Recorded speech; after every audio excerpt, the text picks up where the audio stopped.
Afternoon. Good afternoon to everybody. I'm Spot On Weather meteorologist Matthew Euler. Welcome to my latest video. In today's video, I am going to take a look at blocking patterns. We'll take a look at blocking patterns today. This is a prime example on the title slide of a blocking pattern. This is in the shape of the Greek letter omega. This is an omega block over the North Atlantic Ocean. And you kind of see what happens with blocking. And we'll get more into this here in a moment, but you see this is the main jet stream flow right here. You got these very highly amplified ridges. You got these deeper troughs back over eastern Canada in this case, and also a deeper trough there off of the west coast of Portugal and Spain. But in the center here, you got this huge blue H with the 581 decameters near it. This is a closed upper high. And in some cases in the atmosphere, we have these blocking patterns which prevent this westerly jet stream winds from basically blowing from west to east. And so this is just one example, the Greek letter omega here, this shape. We're going to get into more of that here in a moment. This was back in December of 2008, by the way. So for the overview for today's video, I'm going to start off by showing you the references that I used in putting this presentation together. And then we'll talk about blocking pattern definition, the blocking pattern defined. Then we'll move into blocking pattern characteristics, the block types, the blocking locations where blocks most frequently occur, and then we'll look at the blocking pattern and the association with teleconnections. And then finally, we'll conclude today's presentation when we talk about blocking pattern frequency. Here are the references that I utilized in putting together this slideshow. Carrera and et al. In 2004, they did some research. Their research paper was titled Downstream Weather Impacts Associated with Atmospheric Blocking Over the Northeast Pacific. And that you can find in the Journal of Climate, Volume 17, Issue 24. Woolings and et al. In 2018 did a research paper titled Blocking and its Response to Climate Change. And that was in the Current Climate Change Reports. Wasney, H. Gachon, and Laprise et al., they did a research paper on atmospheric blocking events in the North Atlantic, the trends and the links to climate anomalies and teleconnections. And that was in Climate Dynamics back in 2021. Additionally, I looked at Henderson et al. In 2017. This gets into some of the teleconnections and impacts on blocking. This was the Madden-Julian oscillation, teleconnections, and their influence on Northern Hemisphere winter blocking. And this was published in Mountain Scholar Digital Collections of Colorado, the abstract. Lisa Ann Kotz et al. 2022 did a research paper on atmospheric blocking and weather extremes over the Euro-Atlantic sector, a review. And this was in the European Geosciences Union, Volume 3, Issue 1. And then we had Marinaro et al. In 2015. Their research paper was titled The North Pacific-Driven Severe Midwest Winter of 2013-14, and that was published in the Journal of Applied Meteorology and Climatology, Volume 54, Issue 10, and there you see the pages associated with that paper. All right, so now that you kind of see where I dug into, what research I dug into for these references, we'll start off with just kind of defining what blocking really is, what this blocking pattern really means. Atmospheric blocking is a situation when the normal zonal, when I say zonal in the atmosphere, I'm talking about a west to east flow of winds. When that west to east zonal flow is interrupted by strong and persistent meridional flow. Now, meridional in meteorology is basically meaning more north-south. Zonal is more west to east. So the normal eastward progression of synoptic disturbances is obstructed, leading to episodes of prolonged extreme weather conditions. So this is the big thing. Why do we care about blocking? Because it usually leads to these prolonged extreme weather conditions. Over here in the bottom right, I'm showing an example of, this is a 500 millibar chart, just showing you where we have placements of closed upper lows In this case, the closed upper low is over Ohio. And so we have this very deep trough extending from North Dakota right on south to the Gulf Coast area, and then moving right off the mid-Atlantic of the eastern seaboard there. We also have this huge upper level highly amplified ridge, in this case here in the bottom right, these black solid lines being your geopotential height lines. And so you're getting a very strong highly amplified ridge over the western US in this example here I'm showing you in the bottom right. So blocking pattern characteristics, the big reason why we pay attention to blocks is because it leads to these persistent weather extremes that can last from several days up to a few weeks. And this is often accompanied by significant temperature and precip anomalies. Now, the one other big things about these blocking patterns is once they set themselves up in place, they usually remain in place for quite some time. The bottom left here, I'm showing you an example of a northeastern Atlantic block. So this orange coloring on this graphic generally indicates abnormally or anomalously higher than normal heights. And this anomalous height, we have a closed upper high here situated over the northeast Atlantic. We do have the jet stream is generally flowing from a trough. We have a trough generally here in the northeastern Pacific, then this huge highly amplified ridge over the western U.S., then another trough there along the east coast of the United States, and then we have this huge upper high, this really strong ridge, anomalously higher than normal heights in this orange coloring here over the northeast Atlantic, and then downstream of that we get these troughs to develop over Western Europe. So in this case, here's some of the characteristics of this northeast Atlantic block. We saw splitting of the westerly flow, that zonal west to east flow, into separate branches. Okay, and let me see. I'm going to try my luck at this. Let me get this. Let me see if I can get my my pen out. All right, so with this particular case of atmospheric block, we had. Nope, that's not it. Let me see here. Nope. Okay, hang on. Let me get up my pen here.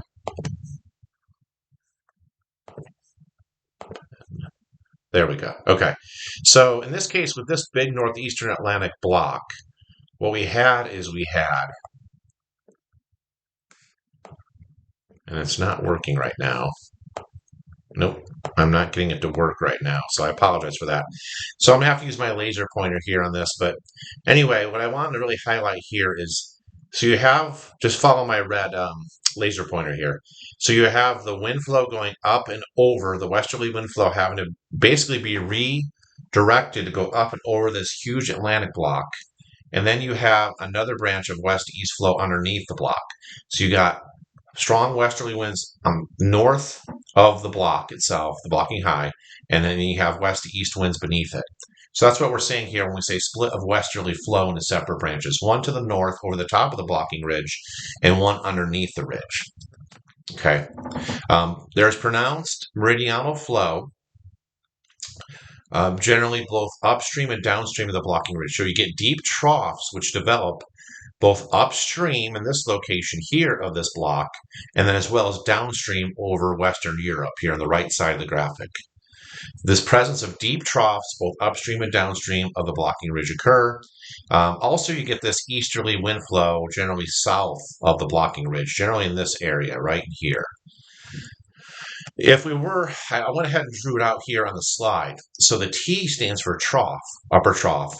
So the T stands for the troughs. The R stands for the huge upper ridge associated with the block. And so you kind of see on each side of this huge, highly amplified ridge, we have troughs.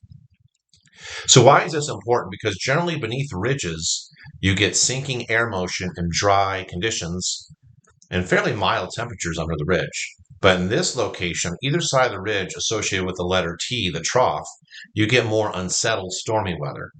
So you can imagine that you could get flooding potential here, generally in the troughs because you have persistent storminess. And then you got may perhaps get some drought-like conditions developing beneath the ridge, just depending how long the ridge lasts, this block lasts, and then what time of year it is. In the summer, you can really get some drought conditions under these highly amplified ridges. All right, so now we're taking a look at another very common area for a block, and this is in the North Pacific or the North Alaskan block is what this is called. You get these quite frequently. I'll tell you how the teleconnections tie in with these here in a bit. But in general, what we have is an equivalent barotropic structure of a blocking anticyclone. When we say barotropic, what we're meaning is there's no air mass changes. We do have a meridional, more north to south flow, both upstream and downstream of the block, similar to the last slide. So you notice how these black dark arrows, they indicate the wind direction, how the wind's flowing up and over this ridge, this huge upper high, this blocking pattern, okay? Southward or equatorward, there's a southward or equatorward shift of the Pacific storm track beneath this huge blocking high. So you may get some energy here, right where my cursor is here, my laser pointer.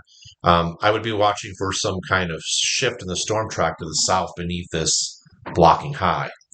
Downstream of this blocking pattern or the blocking high, you get the development of a downstream development of 500 millibar geopotential heights into the form of a trough right here.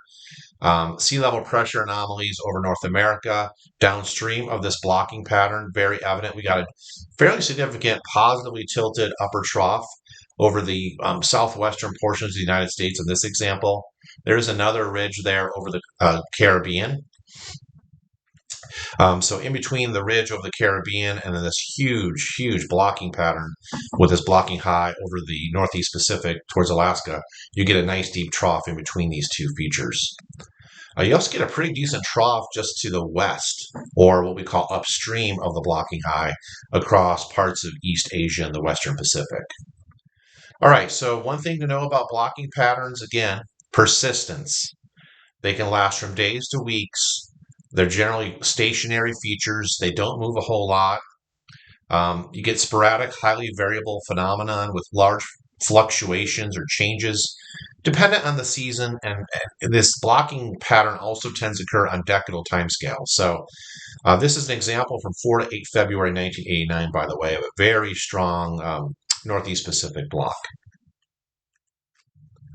All right. With the characteristics of blocking in general, we'll continue on. In summer, beneath the upper level ridges, due to subsidence, when you see the word subsidence in meteorology, just think of sinking air motion in the vertical. Air is sinking downward from higher elevations down to the surface. So in summer, when you have the sinking air motion beneath these intense upper ridges, with the blocking, you get this heat dome, which can lead to prolonged periods of near record high temperatures and also very dry conditions. And in fact, what happens in the summertime is you got a very intense sun angle. It's very high in the sky, the sun is. So the incoming solar radiation is much more intense. And you may have noticed this walking outside in the summertime. And it's almost like as soon as you go outside, it's almost like it blinds you at midday. The sun is so bright. So that intense solar radiation, what it does underneath these upper ridges and the blocking patterns, these heat domes in summer, what happens is it dries the soil out, and then it's just kind of like a positive feedback loop. The ground is heated even more intensely because the soil is dried out eventually, and that can lead to drought-like conditions beneath these huge heat domes, these huge stationary upper level ridges. And by the way, these upper ridges, these blocking patterns tend to develop over the heated continental areas in the summertime, believe it or not. Now in wintertime, blocking can bring colder air masses south from those higher latitudes, causing cold waves and potentially leading to snow or ice events into the middle latitudes. These cold air outbreaks occur in the troughs, which are again located downstream from the block. I'm going back to this slide to show you what upstream is versus downstream, okay, of this ridge, this huge upper ridge, this block. So this location to the west would be considered upstream, and then over here, this trough over here to the right of the R, the ridge, this would be your downstream location. So when I say what I say here with winter, Cold air outbreaks occur in the troughs downstream from the block. What I'm talking about is right in this location. You're going to get strong northerly wind flow and multiple levels of the atmosphere, resulting in some of these Arctic outbreaks in the winter in this location downstream of the ridge axis itself, or the blocking high.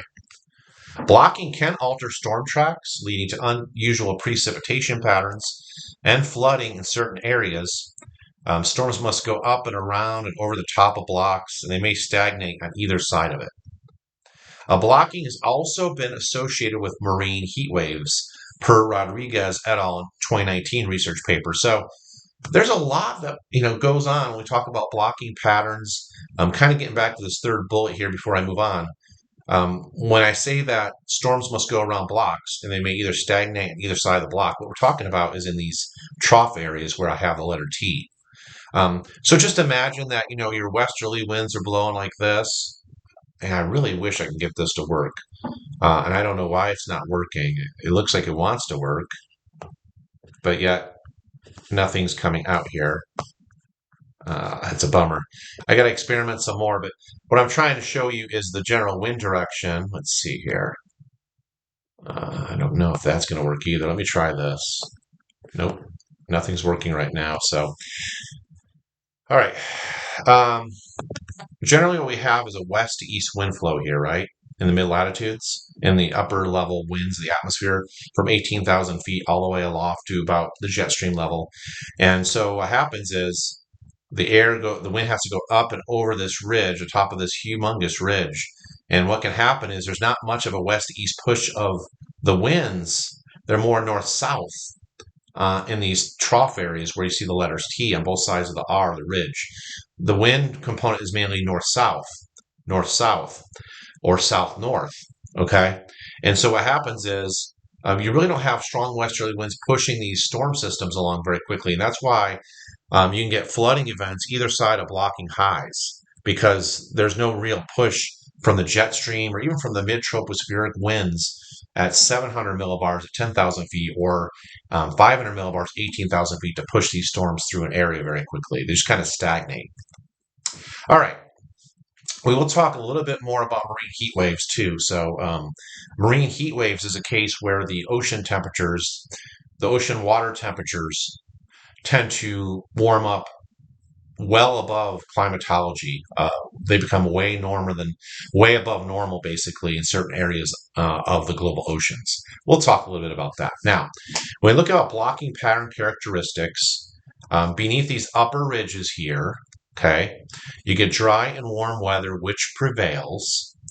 Within the upper troughs, see the letter or the trough wording here on both sides of this huge upper ridge. Within the troughs, you get rising vertical air motion. So you see my red arrow up that indicates rising vertical air motion, specifically ahead of this trough axis. And then you get sinking air motion ahead of the ridge axis. See that? And so where you are in relation to this big, huge blocking pattern, this huge upper ridge, is really going to determine what kind of weather you get. Are you beneath the ridge itself? It's going to be generally very warm and dry. If you're in either of these locations associated with troughs, you're going to have cloudy conditions and cooler conditions because the air is rising in the trough and it's sinking in the ridge. Now, blocks can be forced. They can be forced by tropical teleconnections, also by middle latitude sea surface temperature anomalies, as well as by local middle latitude dynamics.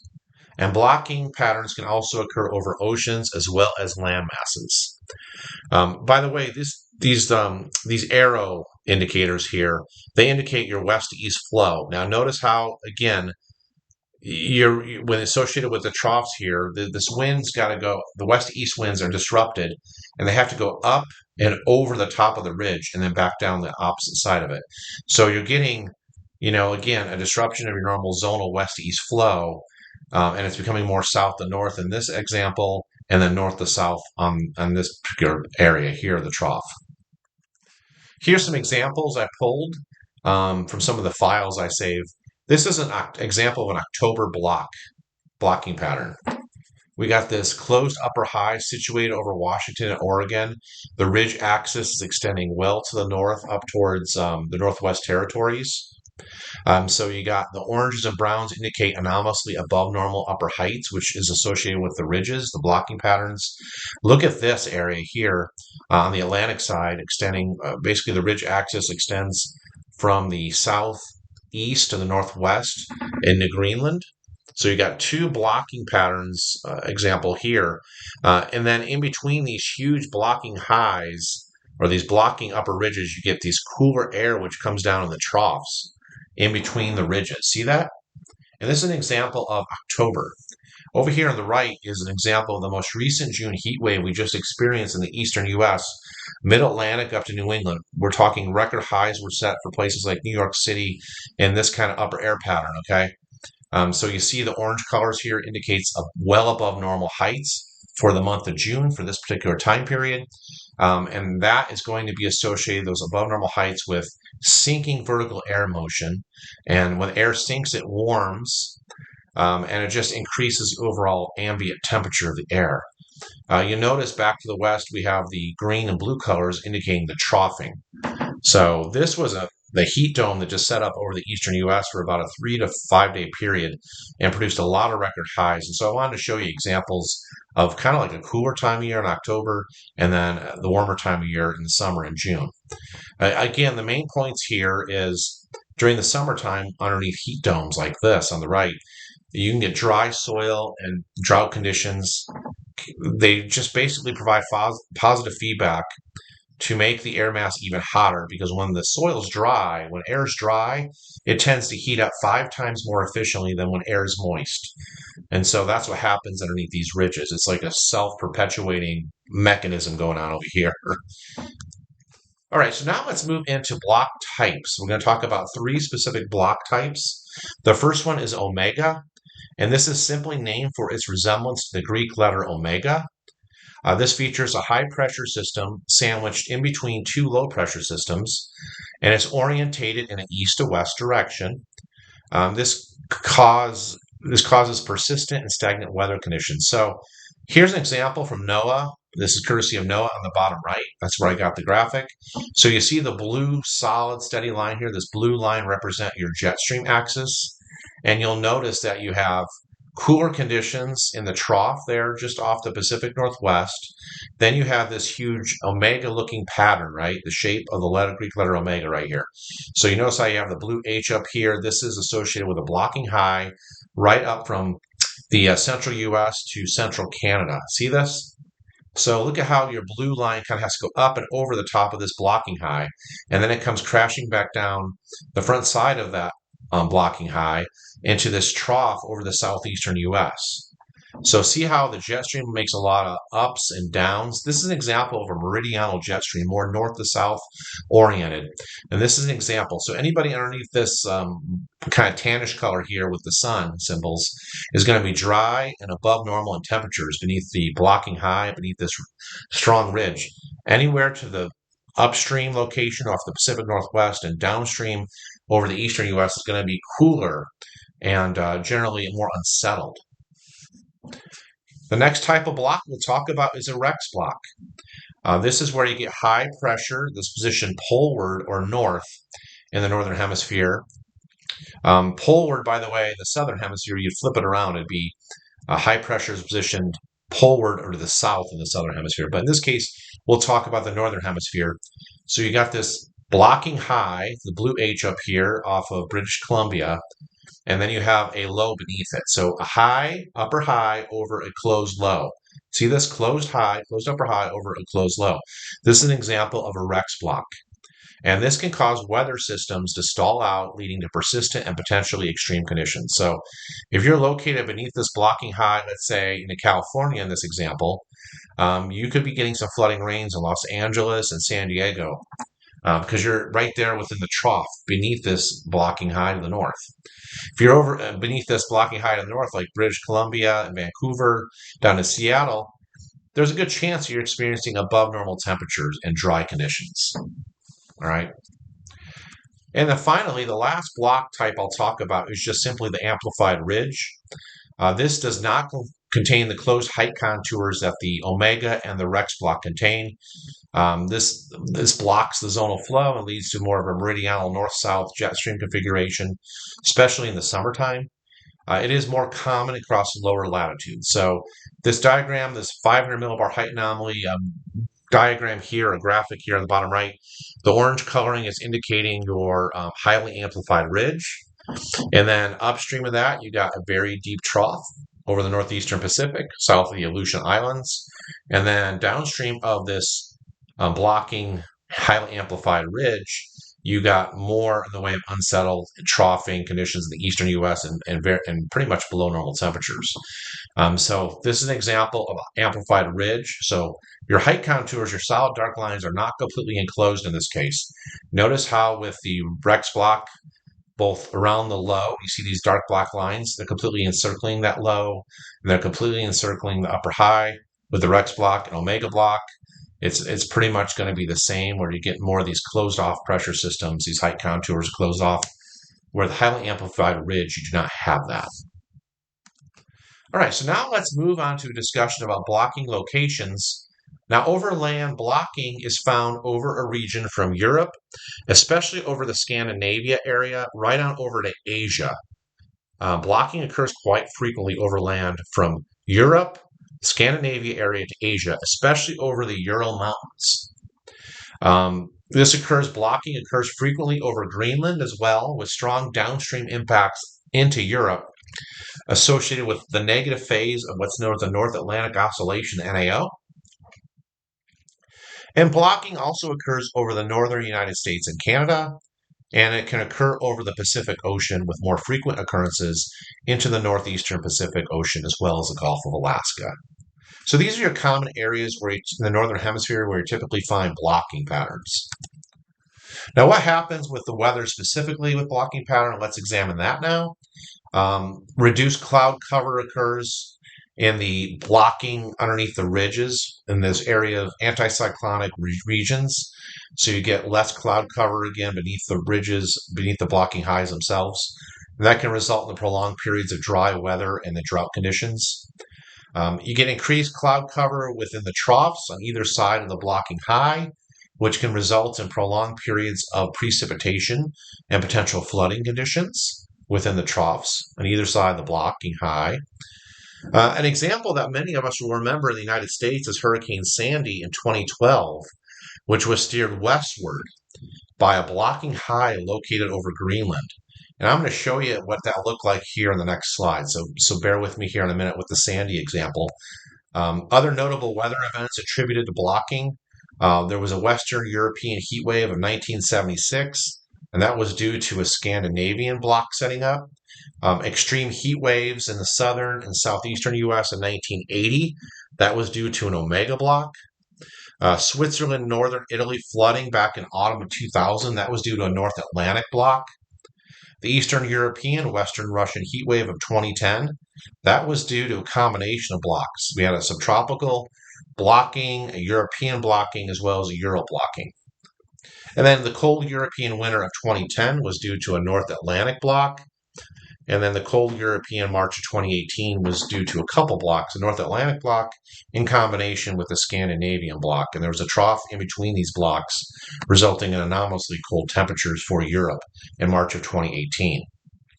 Some of the people in Europe will refer to this as the beast from the east. All right, here is the Hurricane Sandy example. This is from NOAA. This is a 500 millibar analysis chart here, okay? So whenever you see the solid black lines, it indicates lines of equal geopotential heights. You see the values associated with some of these lines. So for example, this line here represents 570 decameters. This line right here represents 576 decameters. The center of this closed upper high is at 583 decameters, right? And then beneath this blocking high over the North Atlantic, you have a couple features here. You have the trough upstream or to the west of the blocking high, and you see the lower heights here associated with this upper low, 546 decameters. This is at 500 millibars again. And then also on the east side of this blocking high, you have another upper low situated, upper level trough situated to the west of Europe, with 547 decameters. You also have a tropical feature here to the southeast of this blocking high at 552 decameters. So you see how what happens is you get these strong upper level highs that position themselves poleward or to the north in the northern hemisphere of these troughs or these upper lows or closed lows down here to the south across the mid latitude. So now this one here, I kind of have my laser pointer focused on. That was associated with Sandy. Sandy started out as a tropical system, and then it converted over to extratropical storm and packed quite a punch when it made that west left-hand turn, west or left turn, right on in up towards New Jersey. But with the main reason why Sandy, most storms along the U.S. East Coast are going to go right out to sea like this. They're going to go northeast and head out. If anything, they might go right along the immediate coast and then go out to sea up to the North Atlantic, up towards Iceland. This case was very unusual in late October of 2012 because you had this strong blocking high situated to the northeast of Sandy. And so, one thing to know is that low pressure is never going to seek out areas of higher heights or higher pressure. It's going to basically be pulled back towards the coast. We had this deep negatively tilted trough as well over the eastern seaboard. So the combination of this blocking high would not let Sandy go out to sea. And then this deep negatively tilted trough kind of brought Sandy back inland into the U.S. coast. And so I just wanted to show you what the chart looked like for that. Additionally, blocking patterns can produce strong advection or transport of polar air on their eastern flank, inducing extreme cold spells in the winter. Across eastern North America, cold air outbreaks are characterized by these quasi-stationary cyclones over the Great Lakes. And then you get a dipole in the Pacific sector with a strong upper level anticyclonic circulation or upper high around the Bering Strait. And this was from Missouri. He did research, Missouri et al. In 2016 on this. North American extreme temperature events during winter are modulated by the Pacific North American, the PNA pattern, the North Atlantic or Arctic oscillations, and then the blocking patterns. So this kind of gets into the blocking relationship, temperature extremes, blocking relationships, and then teleconnections. So this research here, I pulled this directly from Salidi et al. 2006, Grosjean et al. 2016, Gurgis et al. 2011, and Walsh et al. 2001 from their research on this. All right, so let's look at the United States specifically here. Now, this was January 1977. This was one heck of an Arctic outbreak for the eastern U.S. And what we had happening here is we had this amplified blocking over the northern and northeastern Atlantic. Okay, we had a persistent low, upper closed low here over eastern Canada, but basically downstream from that, we had this huge upper level amplified ridge, this blocking pattern. You kind of see what the jet stream's doing by these blue arrows here on the graphic on the left. These dark blue arrows represent your jet stream. Okay, so we had this huge upper level ridge, this blocking high over the North Atlantic in the winter in January of 77. That was associated with a negative North Atlantic oscillation. Okay, so any type of storm system that would form right in, let's say off the East Coast, it would not be able to just escape and go right out to sea because this blocking upper level high to the northeast of it would not allow it to do so. Okay. We also had on the Pacific side another highly amplified ridge, which we talked as one of the blocking types, right? Amplified ridge blocking. We had a positive Pacific North American pattern, so the positive PNA with this huge upper level ridge off the western U.S. And then we had a negative Eastern Pacific oscillation. And that means we have higher blocking highs. You can't see it on this chart, but there was a blocking high up over the Arctic Ocean as well. So you had blocking highs on both the Pacific sector, north of Alaska, associated with a negative Eastern Pacific oscillation. You had this amplified ridging as well, associated with the positive Pacific North American pattern. And then you had a blocking amplified ridge over North Atlantic, a negative North Atlantic oscillation. So you're going to get this trough to develop in between these blocks, okay? Between the North Atlantic block and then this also Northeast Pacific, as well as the Arctic block. And then over here on the right, I know it's not easy to see. This is a surface chart, an old one I pulled up. But you got frigid air in this kind of jet stream configuration, right? You get frigid air that goes all the way down into Florida. In fact, January 1977, there was actually snow showers in Central and South Florida, including Miami. So that just tells you how potent this Arctic air mass was in January of 77. And it all has to do with extreme weather associated with blocking patterns. With the blocking patterns of teleconnections, let's kind of shift gears here and get a little bit more into these teleconnections.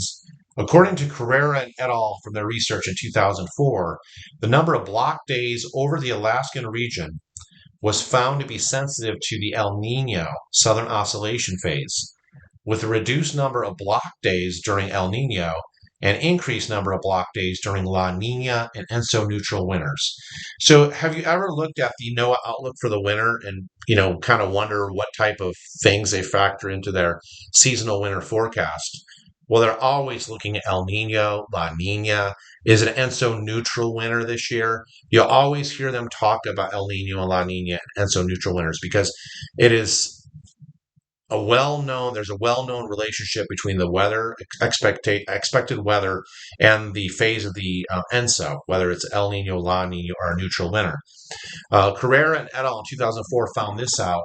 So, in general, what their research indicated is that there is a lower number of block pattern days during El Nino, and there's an increased number of blocking days during La Nina as well as ENSO neutral winters. All right.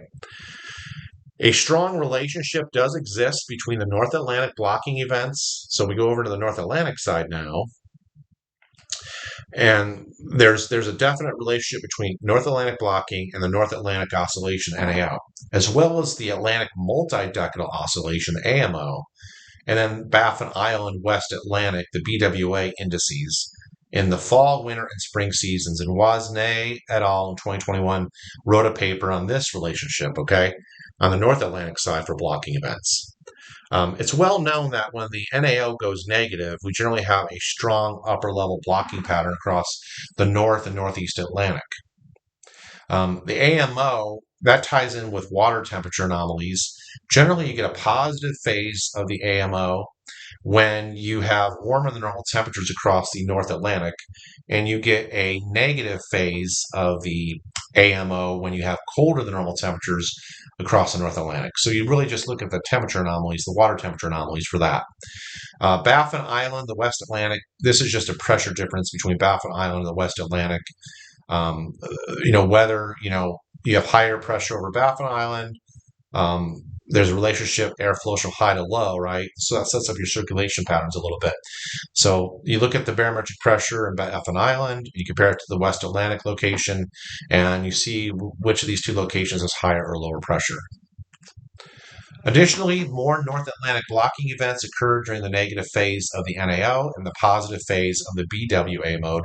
So we kind of talked about that a little bit here, Wasney et al. 2021 research, and I'm just referencing that again.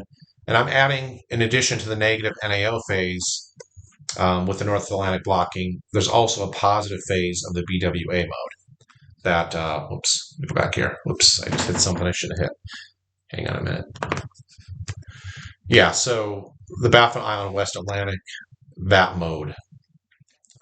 All MJO, Mad-Julian oscillation phases, demonstrate significant changes in West and Central Pacific high latitude blocking, impacting the weather regimes and storm tracks. So the MJO plays hugely into altering the, whether you have blocking patterns or not. That plays big into it. Whereas the tropical convection or the rising air motion in the tropics in the Pacific, it really does have some effects downstream from that location. East Pacific and Atlantic blocking are significantly suppressed following the MJO when it's in phase 3. There's a significant increase in East Pacific as well as the Atlantic blocking following MJO phase 7. So you may hear people talking about the MJO in wintertime and you wonder, what do these different phases mean? Phase 3 is upward vertical motion over the eastern Indian Ocean. Phase 7 is over the western tropical Pacific. So again, where the air rises in the Pacific with these MJO pulses really makes a difference on whether there's blocking in certain areas of the globe, whether that blocking is favored or suppressed. And that really has an impact on storm tracks, where your block's set up in the northern hemisphere during the winter season, what kind of anomalous weather are certain locations receiving. Are you drier and warmer than normal, or colder or wetter than normal? That has to do with some of this upward rising air motion in the tropical areas, which is really just phenomenal when you think about it.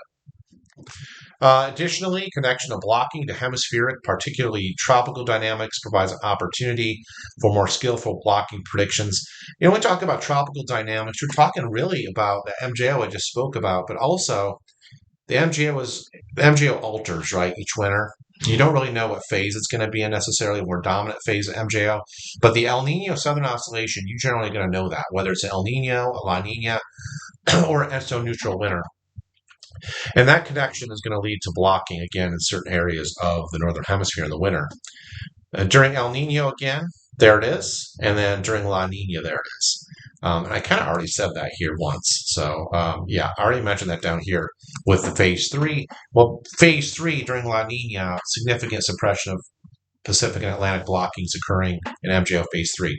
That's during La Nina, but during El Nino, Pacific and Atlantic blocking is significantly increased following MJO phase 7. So there you go. All right, blocking patterns in the weather, a little bit more of a discussion here. This was the 2013-14 winter season. 2013-14. This was an amazingly cold season across the eastern U.S., very cold winter season. And we had some of these teleconnections that led to blocking patterns over Alaska as well as northwestern Canada. We had a positive Pacific North American pattern, and you kind of see that here where my red cursor is underneath this big patterns area here. See this Pacific North American pattern here? The orange coloring indicating above normal heights. So you have this huge ridge, blue indicating below normal heights associated with troughs. So ridges are warm and dry, and troughs are cold and wetter than normal. So you have this huge ridge associated with the positive PNA over Pacific Northwest and Western Canada. You had a positive tropical northern hemisphere pattern that's here on the right.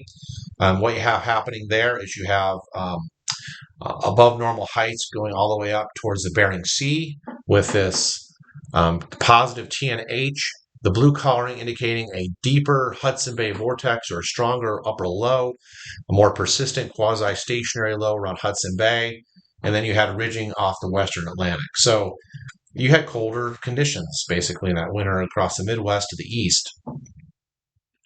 And the North Atlantic Oscillation was also a positive phase. A negative phase rather, sorry. NAO was in a negative phase that particular season as well, quite a bit. So negative EPO, positive TNH, and positive PNA all lead to blocking patterns again over Alaska. You see the blue H here on this far left graphic. That's associated with anomalous ridging or blocking pattern over Alaska from the Bering Sea north. And then you have this deep, deep purple blue color, this graphic here on the left, that's associated with a stronger than normal Hudson Bay vortex or low pressure.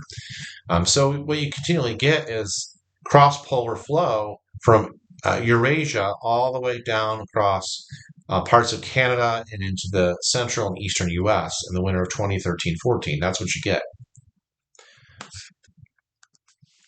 Now, as far as blocking pattern frequency with some of the research out there, previous research has indicated that trends in blocking are not robust over longer periods. Now, keep in mind, some of the research papers go back to 1979, the satellite era. And that's just generally a relatively short period of time when you think about it to determine potential, perhaps human-induced trends versus natural multi-decadal variability in blocking. Okay, there's a lot of research papers out there recently about the Arctic amplification of blocking patterns. Are blocking patterns increasing or decreasing? Some of the papers go back to 1900 that I've looked at. Some papers, and a lot of them actually, go back to 1979, the satellite era. So these blocking patterns, is this more of, like I said, is it more of a human-induced change due to Arctic amplification, warming of the Arctic much quicker than the rest of the planet, reduced sea ice, or is it more of this multi-decadal variability, this natural variability? Now, there's been no significant trends noted in blocking frequencies over the last 110 years in the Northern Hemisphere. I pulled this out of some research as well. Now, the frequency of blocking events is going to vary seasonally, with a maximum blocking in winter. The winter and spring seasons feature the maximum blocking. A minimum blocking occurs in summer and the fall time period. And this is from research from multiple papers. The Parsons et al. 2016 paper, the Trenberth and Moe 1985 paper, and the Wiedemann et al. 2002 paper. So it just depends on what research you really look at, right? Like we have three different sets of researchers here and three different research papers saying, hey, that frequency of blocking it reaches its peak in winter and springtime, and it reaches its lowest point in summer and the fall seasons.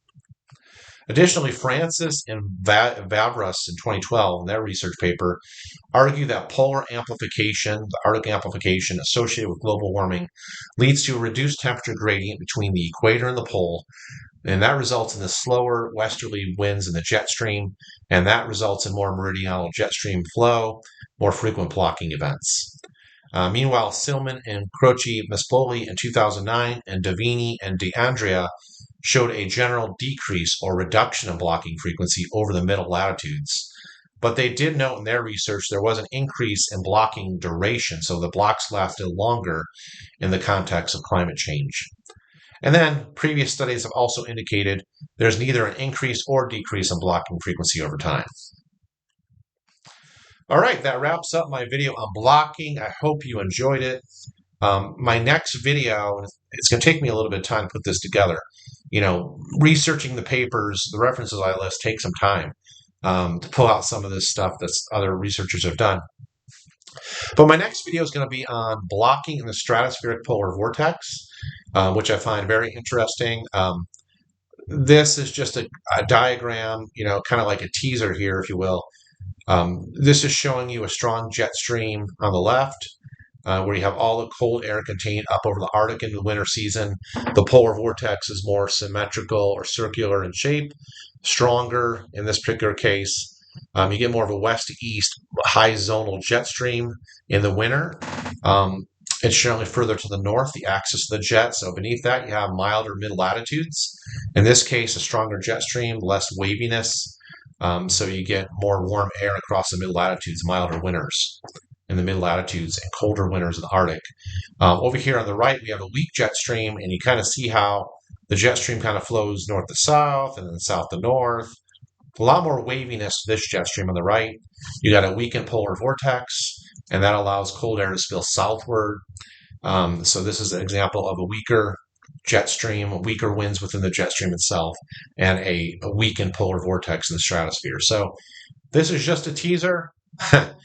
We're going to go into this next, though. I'm thinking about also after this video, maybe putting a video together of examining Alaskan winters. Why do I care about Alaska so much when we live in the United States? It's simple. What happens in Alaska makes a difference on the overall upper air pattern, the jet stream in particular, and who gets cold and who's mild. So I think the Alaskan winters, examination of those is also a very important one to look at. All right, that's all I got for now, everybody. I hope you enjoyed this presentation. I'm going to have to work on getting my my utensils fixed here. That's all I got for now, everybody. And until next time, take care and God bless everybody.